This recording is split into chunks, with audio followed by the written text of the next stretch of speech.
Nasa kote ng mga operatiba ang isang high-value individual sa ikinasang bypass operation sa Davao del Sur. Matapos positibong mabilhan ang hinihinalang shabu, tinutukan niya ni Patrolwoman June Merijoy Rupin. Isang drug personality matapos isinagawa ang bypass operation nito lamang Hulyo 17 taong kasalukuyan sa Purok 4, Barangay Southern Paligi, Padada, Davao del Sur. Ang operasyon ay isinagawa sa pangunguna ni Police Major William O. Katipay Jr., Chief of Police ng Padada Municipal Police Station, katuwang ang mga tauhan ng Philippine Drug Enforcement Agency. Kinilala ang suspect sa alias na Dol, na isang high-value individual, 48 anyos, at residente ng Purok Madasigon, Barangay 3 de Mayo, Digos City.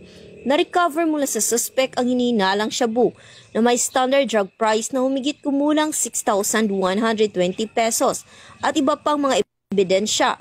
Kasalukuyang nasa kustudiya ng nasabing istasyon ang suspect upang duman sa tamang disposisyon at maharap sa kasong paglabag sa Republic Act 9165 o Comprehensive Dangerous Drugs Act of 2002.